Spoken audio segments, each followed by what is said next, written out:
আমি হাত দিতে পারবো না। আমি ডিপ্লোমেটদের সাথে যে প্রথম ম্যাচ ছিল সেই ম্যাচে টিম ছিল সেটা জিতেছিল। আজকে জিতেছে কারণ আমরা এটা খুবই লাইটলি নিয়েছিলাম। আমাদের টিমের যে নিয়মিত প্লেয়ারদের মধ্যে 3 জন উপস্থিত ছিল। আমরা কোনো প্র্যাকটিসই করি নাই। আমরা আমাদেরকে খেলা দেখে বুঝেছি প্রচন্ড প্র্যাকটিস করে এসেছে। থার্ড ম্যাচ হবে ডিসেম্বরে, ইনশাআল্লাহ থার্ড ম্যাচ আমরা জিতবো। আসিফ বলে পারি। Thank you. এই বাংলা বিষয় আপা ভাই একটু সহায়তা হবে। মাথাটা নিচে করে বসেন। এর বাইরেও এটা একটা নিয়মিত শরীরচর্চার জন্য গুরুত্বপূর্ণ। আগের ম্যাচে মোবাইলই হয়েছিল এবং আমরা জিতেছিলাম।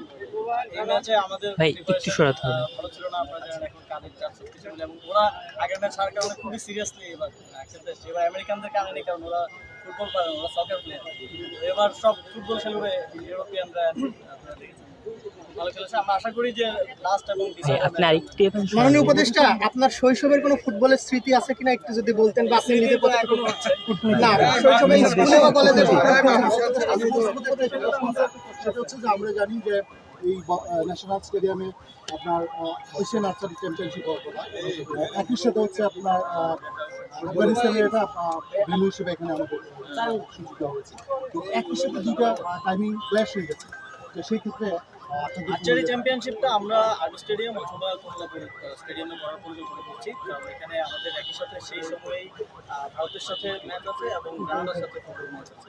তো সেগুলো আমরা এই স্টেডিয়াম করবো। আর্চারিটা আমরা অন্য মাননীয় উপদেষ্টা, আর্চারির ভেন্যুটা সাধারণত আন্তর্জাতিকভাবে ওয়ার্ল্ড ওয়াইড যেটা হয়ে থাকে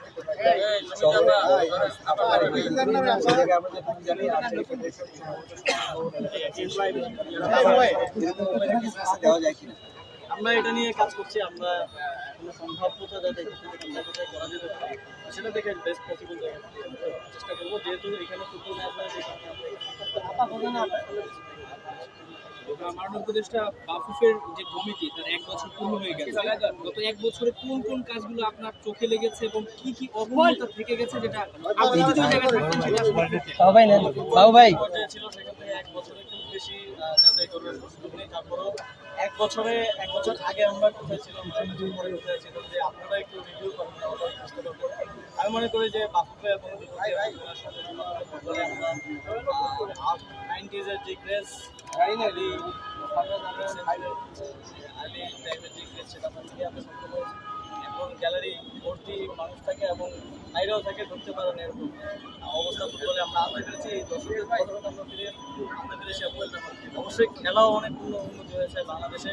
এই একদম লস এটা আমরা দেখি নাই আমাদের।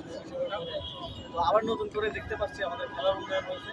তবে সাফল্য আসতে একটা সময়ের প্রয়োজন।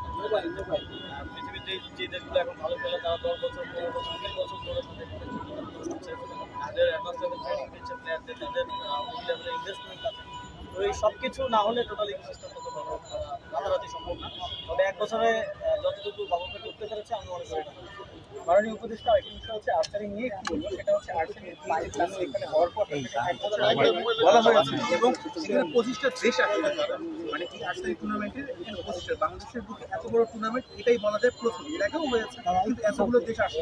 তো এই বড় টুর্নামেন্ট আসলে ন্যাশনাল স্টেডিয়াম বাদে যদি আর্মি স্টেডিয়াম কিংবা অন্য কোথাও সেটা আসলে কতটুকু আসলে মানে যুক্তিযুক্ত বা ভালো হবে? আরেকটা বিষয় হলো টঙ্গীতে তো আর্চারি নিজস্ব স্টেডিয়াম অবশ্যই টঙ্গীতে যেটা আছে সেটা খুবই ছোট জায়গা, সেখানে একটা এরকম টুর্নামেন্ট আয়োজন করার মতো জায়গা, সেই জায়গা থেকে আপনার স্টেডিয়াম যথেষ্ট ম্যানেজ করে রাখা হয় স্টেডিয়াম। আর বেস্ট হতো আমি যেটা বললাম এখানেই করা যায়, কিন্তু এখানে আমরা পাচ্ছি না, কারণ ফুটবল যে আমরা এখন প্রায়োরিটি একেবারে ফুটবলের দিকে, এবং ওই ম্যাচগুলো ইন্ডিয়ার সাথে ভারতের সাথে একই কাছাকাছি সময় 2টা ম্যাচ। তো সেই কারণে আমরা যতজনকভাবে পাচ্ছি না এখানে করতে পারি। আমরা সুইটেবল এবং বেস্ট পসিবল। ঠিক আছে।